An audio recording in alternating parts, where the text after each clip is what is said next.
સતગુરુ નીતિન સાહેબ આ સત્સંગમાં સમજાવી રહ્યા છે.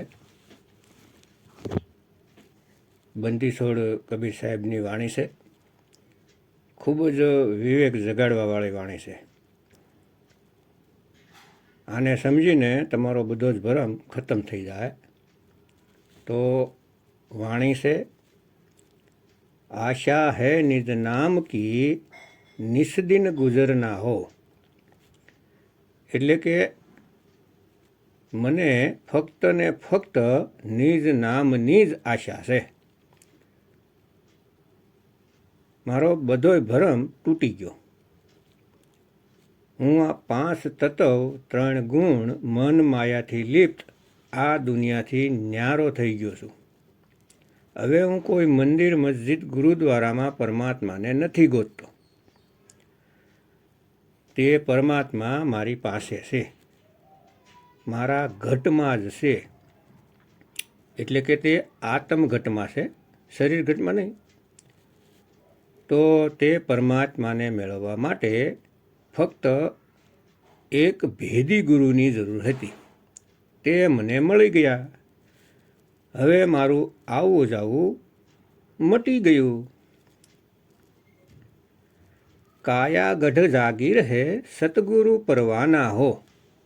યમ અમલ પાવે નહીં ભવ ફિરત ભૂલાના હો.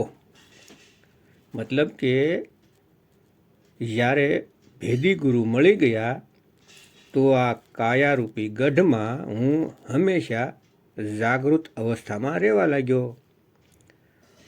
બધી વસ્તુને પરખવા લાગ્યો. મન માયાની દરેક સાલને સમજવા લાગ્યો ને જાણવા લાગ્યો. પહેલાં હું આને નહોતો સમજતો અને તેની જાળમાં ફસાઈ જતો હતો. પણ હવે હું એક એક ચીજને સમજી રહ્યો છું કે કેવી રીતે ખ્યાલ આવે છે કે હું શું કરી રહ્યો છું, શું નથી કરી રહ્યો, અને તેનો નિર્ણય લઈ શકું છું. હું દરેક ચીજ જાણું છું, કેમ કે સતગુરુનો પરવાનો આદેશ મેં સમજી લીધો છે, મેં જાણી લીધો છે. હવે યમ અમલ પાવે નહીં. હવે તે કાળ મને નથી પકડી શકતો. ભવ ફિર ભૂલાના હો. એટલે કે પહેલાં હું આના ચક્કરમાં, મનમાયાના ચક્કરમાં ભવ ફરતો રહ્યો. એટલે કે એક ગર્ભથી બીજા ગર્ભમાં જતો હતો, ભૂલેલો હતો, ભટકી રહ્યો હતો. પરંતુ હવે ગુરુએ મને જે ભેદ બતાવ્યો એટલે મેં સુરતીને અડોલ આત્મામાં જોડવાનું શીખી લીધું. હવે મારે ક્યાંય જવાની જરૂર નથી. હવે હું મુક્ત છું. આગળ કહે છે કે કાયા નગર મેં બોલતા કોઈ દેખા ભાઈ હો, તિનકા ઓટ પહાડ હે તાસે નજર ના આવી હો. એટલે કે આ કાયામાં જે બોલતા રામ છે તેને કોઈએ જાણ્યો છે કે તે કોણ છે, તેનું નિજ રૂપ શું છે, ક્યાં રહે છે, કોઈ જાણે છે? કોઈ નહીં.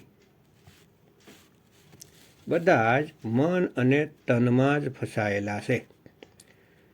કોઈ મનરૂપી નિરાકારને પરમાત્મા માનીને બેઠા છે અને કોઈ તનરૂપી શરીરને પરમાત્મા માનીને બેઠા છે. તેની મૂર્તિમાં, ફોટોમાં તેના ચહેરાની આશા રાખીને પોતાના જીવને બરબાદ કરવામાં લાગેલા છે. પરંતુ આત્મરામને કોઈ નથી જાણી રહ્યું, કેમ કે ભેદી ગુરુ નથી મળી રહ્યા. એટલે આત્મરામને કોઈ નથી જાણી શકતું, કોઈ નહીં. અને આ ભેદ બતાવવા માટે ફક્ત ને ફક્ત પરમાત્મા આવે છે, બંદીછોડ આવે છે. કોઈ સાધારણ માણસ જે ગર્ભથી પેદા થયા છે તેની એટલી હેસિયત નથી કે તે આત્મજ્ઞાન લખાવ કરી શકે. કેમ કે તે ખુદ ગર્ભમાં ઉલટા લટકીને આવ્યા છે. હવે તો તે ખુદ ભક્તિ કરશે તો મુક્ત થાય. બીજાને તે શું મુક્ત કરે? અત્યારે સમાજમાં મોટા મોટા પંથ ચાલી રહ્યા છે. અને એવી કોશિશ કરે છે દુનિયાને બતાવવા માટે કે મને કબીર સાહેબ મળ્યા. મોટા મોટા પંથ એટલે એમાં કેટલાય કબીર પંથથી, કેટલાક પંથો એવા છે જે કબીર પંથી પણ નથી, પણ એવું કહેતા પણ નથી શરમાતા કે મને કબીર સાહેબ મળ્યા. સંગતને સ્પષ્ટ કહેશે કે મને કબીર સાહેબ મળ્યા હતા. અરે ભાઈ, તમને કબીર સાહેબ મળ્યા તો તમે કબીરપંથી થયા કે પોતાનો અલગ પંથ બતાવીને બેસી ગયા? જે મૂળ છે કબીર સાહેબ, તો એ તમને મળ્યા તો તમે કબીરપંથી કેમ નથી એ બતાવો. કેમ કે આ લોકો ફક્ત કબીર સાહેબનો ઉપયોગ કરે છે તેનું નામ દઈને, એટલે કે ખુદને સાચા ઠેરાવવા માટે તેના નામનો ઉપયોગ કરે છે અને પોતાનું મહા અજ્ઞાન લોકોને સંભળાવીને ભ્રમિત કરીને દુનિયાથી ચાલ્યા ગયા. કોઈ પૂછે કે તમે કબીરપંથી છો તો બિલકુલ ના કહી દેશે, નહીં નહીં, અમે કબીરપંથી નથી. અરે, જે કબીર તમને રસ્તો બતાવ્યો અને તમે કબીરપંથી નથી તો કોના પંથી છો? કાળના પંથી છો? કેમ કે આ દુનિયામાં બે જ તાકાત ચાલે છે, કબીર યા કાળ, ત્રીજું તો કોઈ છે જ નહીં. તો કબીર સાહેબનું નામ તેના પંથની સાથે જોડવાથી પણ પરહેજ કરે છે. તો મારા ભાઈ સમજી જાઓ કે તે કોની સાથે જોડાયેલા છે. આગળ કહેશે કે શબ્દ કમાન સતગુરુ દિયા, તાને કોઈ સુરા હો, સુરતી કા તીર લગાઈ કે મારે કોઈ પૂરા હો. અહીંયા ખૂબ જ વધારે વિચાર કરવાની જરૂર છે, ખૂબ જ વધારે. પૂરો વિવેક લગાવી દેવાનો છે. ઘણા લોકો આ વાણીને વાંચીને ભ્રમિત થઈ જાય છે મન મુતાબિક અર્થ કરીને. કેમ કે વાણીમાં જે ગુપ્ત ભેદ છે, જે રાજ છુપાયેલો છે, તેને નથી સમજી શકતા અને ફક્ત અક્ષરોને પકડીને તેમાં ફસાઈ જાય છે. શબ્દ કમાન સતગુરુ દિયા, તાને કોઈ સુરા હો. હવે આ લાઈન વાંચીને લોકો વિચારે છે કે કબીર સાહેબે 52 અક્ષર રૂપી શબ્દ દીધો, કમાન આપી. કેમ કે કમાન અને લક્ષ્ય અલગ હોય છે. જે કમાન હોય છે તે આપણા હાથમાં રહે છે અને તીર લક્ષ્ય સુધી પહોંચી જાય છે. તો જ્યારે કબીર સાહેબે શબ્દરૂપી કમાન આપી તો પછી લક્ષ્ય શું આપ્યું એને સમજવું પડશે ભક્તો. ખૂબ જ ગહેરાઈ છે આ વાણીમાં. જો આને સમજી જશો તો જે ગળામાંથી આ છે એનો ઝઘડો છે, જે આ અક્ષર છે જેને પરમાત્મા માનીને બેસી ગયા છે લોકો, ઝંડા ઉપર પણ આ લખાવી દીધું છે લોકોએ પોતાના પંથના ઝંડા ઉપર, અજ્ઞાનતાને લીધે એ સમજી ન શક્યા કે આ છે હું. એ આનો ઝઘડો છે ભક્તો. આ જે અવાજ છે ને ગળામાંથી જે નીકળે છે ને, આ એનો જ ઝઘડો છે. જો તેને સમજી લીધું તો બધું સમજી લીધું. એટલા માટે કબીર સાહેબ કહે છે, શબ્દરૂપી કમાનને તો બધા પકડીને બેસી ગયા, પરંતુ લક્ષ્યરૂપી શબ્દનો ભેદ કોઈ સમજી ન શક્યું. તે ભેદી ગુરુ વગર સમજવું, તે લક્ષ્યને ભેદવું કોઈનામાં સામર્થ્ય નથી. અને જ્યાં સુધી તે પોતાના શિષ્યને ભેદ ન બતાવે તે પરમ લક્ષ્યનો, ત્યાં સુધી કોઈ પણ શિષ્ય તે લક્ષ્યને પ્રાપ્ત નથી કરી શકતા. શબ્દ કમાન સતગુરુ દિયા, તાને કોઈ સુરા હો. સુરતીનું તીર લગાવીને નિશાન ઉપર સાધવાનું છે. તીરને કમાનમાં નથી સાધવાનું. શબ્દરૂપી કમાન પણ છે અને શબ્દરૂપી લક્ષ્ય પણ, પરંતુ બધાય આ કમાનરૂપી આમાં ઉલઝાયેલા છે. લક્ષ્યરૂપી તે પરમાત્માને કોઈ નથી જાણી રહ્યું. હવે આ શબ્દ આને ગ્રંથોમાં અકાર બોલે છે, જેમ કે ઓ મ, ઓમને અ ઉ મ બોલે છે, સોહમને સકાર હકાર મકાર બોલે છે, ઓહમને અકાર હકાર મકાર. તો આ અક્ષર માટે જે ગળામાંથી નીકળે છે એ અક્ષર માટે ગીતામાં બોલેલું છે કે હે અર્જુન, અક્ષરોમાં હું અકાર છું અને સમાસોમાં હું દ્વંદ્વ સમાસ છું. હું શાશ્વત કાલ પણ છું અને સૃષ્ટામાં બ્રહ્મા પણ છું. તો જે જે અક્ષર છે તે બ્રહ્મ જ્ઞાન છે. હકીકતમાં આ બ્રહ્મ જ્ઞાનીઓનું જ્ઞાન છે, પાર બ્રહ્મનું નહીં.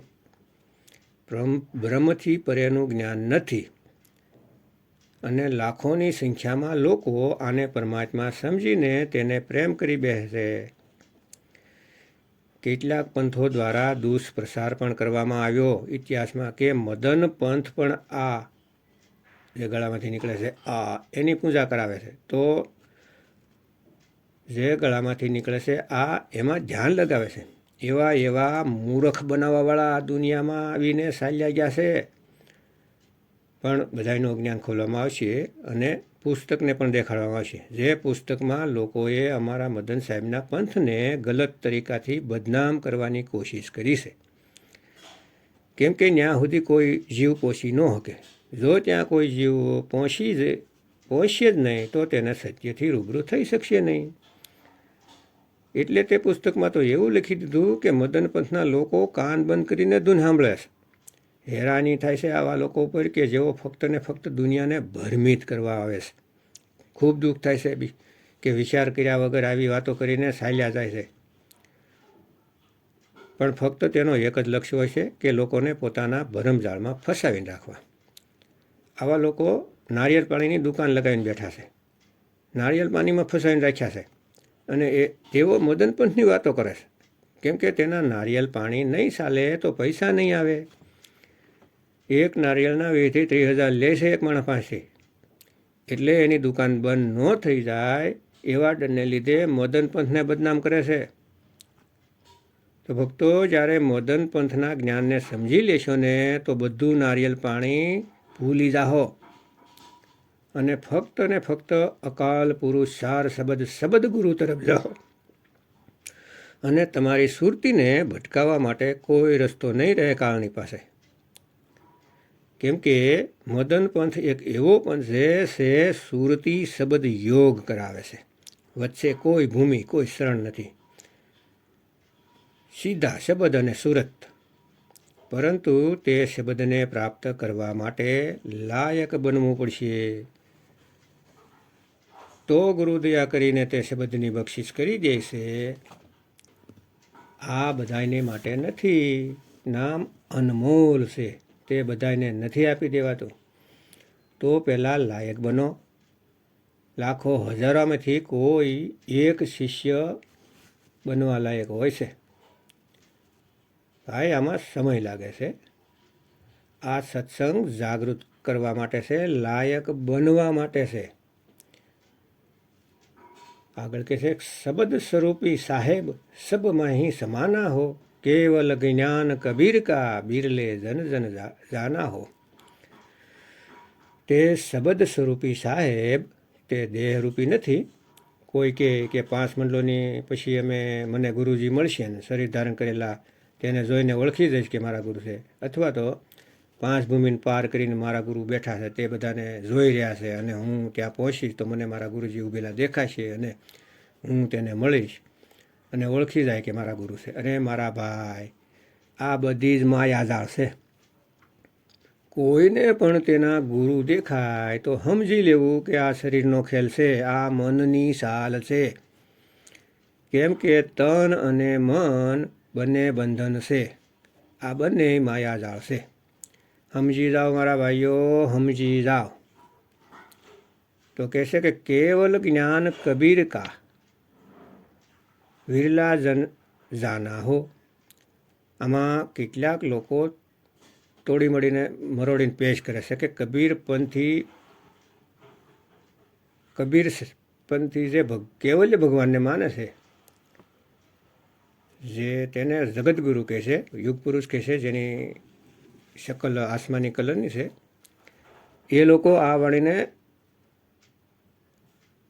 દેખાડે છે. જો કેવલપંથી છે ને એ કે જુઓ કબીર સાહેબ કેવલ ભગવાનની પૂજા કરે છે, જુઓ લખેલું છે કેવલ જ્ઞાન કબીર કા.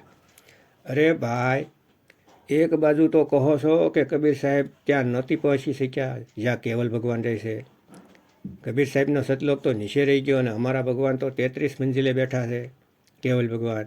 તો મારા ભાઈ, કબીર સાહેબ ત્યાં નથી પહોંચી શક્યા તો કેવલ જ્ઞાન ક્યાંથી લઈને આવ્યા? તેને જ્યારે તે મેળવી જ નથી શક્યા તો તેને માનીને ફાયદો હું? કહેવાનો મતલબ કે મૂર્ખ બનાવે છે, મૂર્ખ લોકોને. જેને જોવો તે મૂર્ખ બનાવવામાં લાગેલા છે. ભોળા જીવોને બિચારા સમજી નથી શકતા કે ક્યાં ભૂલ થઈ રહી છે, એટલા માટે અધૂરા ગુરુ બધાને મૂર્ખ બનાવી રહ્યા છે. પણ જ્યારે વિવેક જાગી જાહે તો ભ્રમિત કરવાવાળા આ દુનિયામાં નહીં રહે. તો વિવેક જગાવો. તો અહીં મતલબ છે કેવલ જ્ઞાન કબીર કા વિરલે જન જાના. જેટલા પણ પંથ છે, ધર્મ છે, જેમાં કરોડો લોકો જોડાયેલા છે. કબીર પંથની તો ઘણી બધી શાખાઓ છે, જેના નકલી નામ દેવાવાળા ગુરુ છે.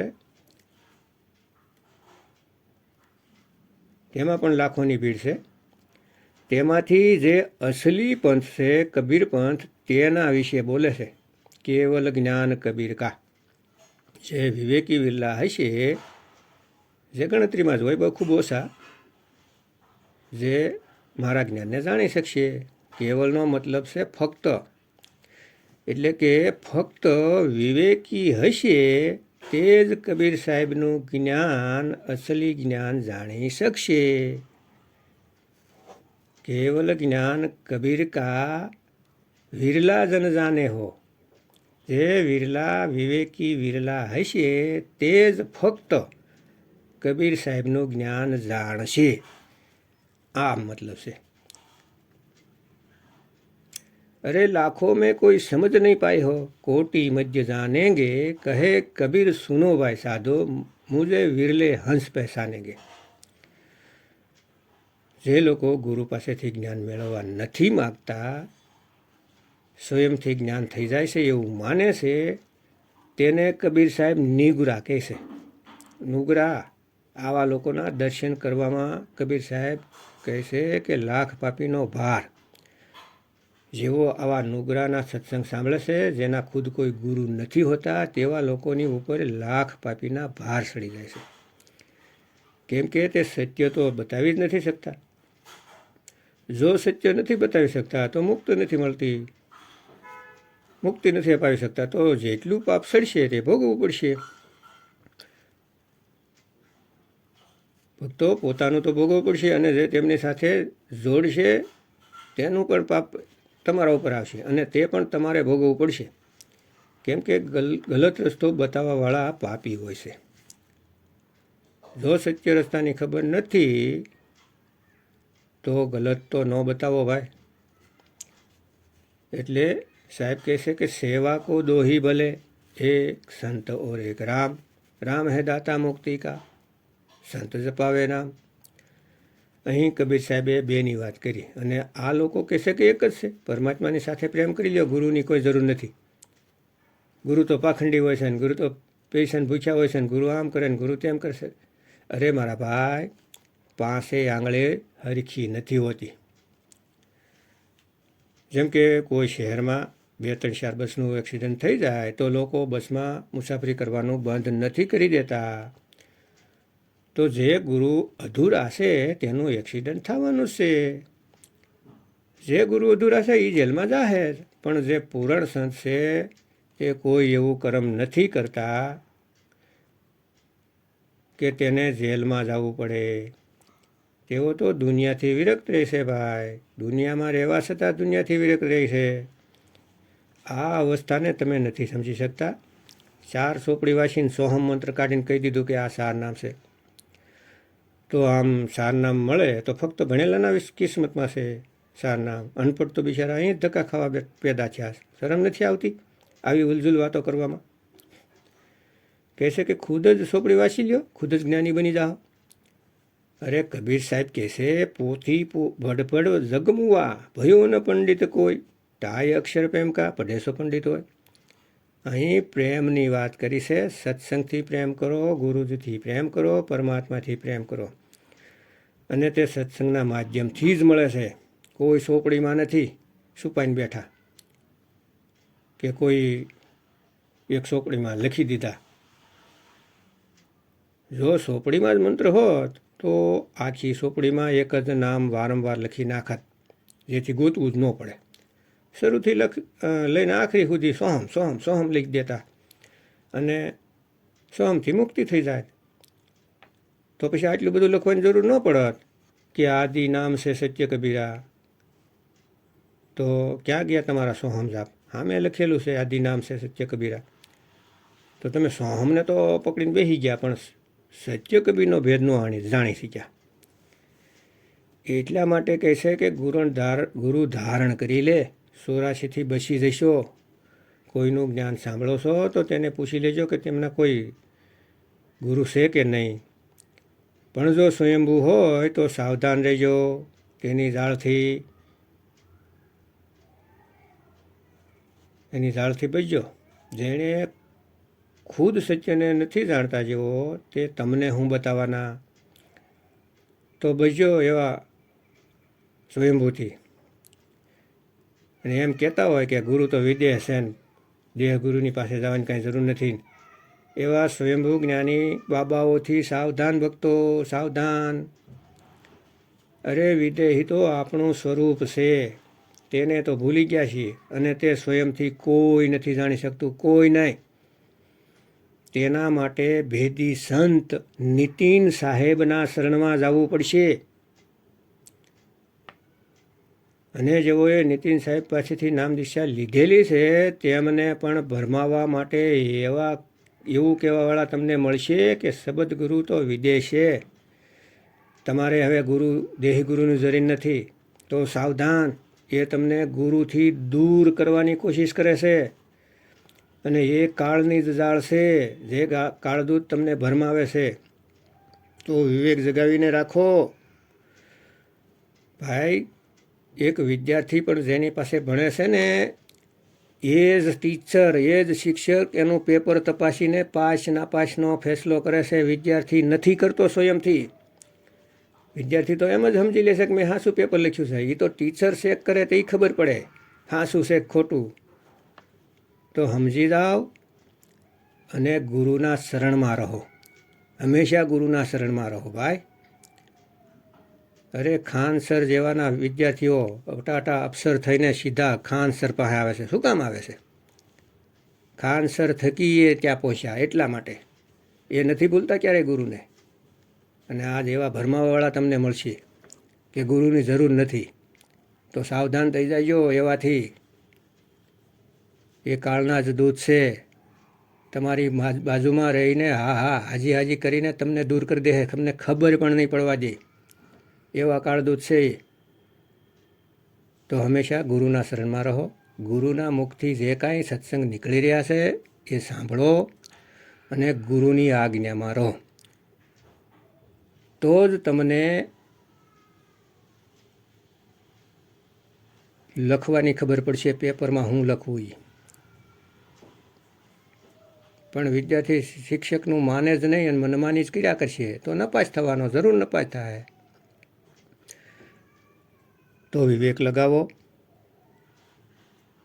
અને જેવો આવા કાલદૂતની જાળમાં છે તેવા લોકો બધા જ સતગુરુ નીતિન સાહેબના સત્સંગ સાંભળો. 2 હાથ જોડીને, ત્રીજું માથું નમાવીને નમ્ર વિનંતી, નમ્ર અપીલ કરું છું. અત્યારે સમય છે. આ સમય હાથથી નીકળી ગયો પછી કાંઈ નહીં વળે. પછી તમને ભરમાવાવાળા ભરમાવી જ દેહે. એટલે સમય રહેતા સતગુરુના શરણમાં આવી જાઓ.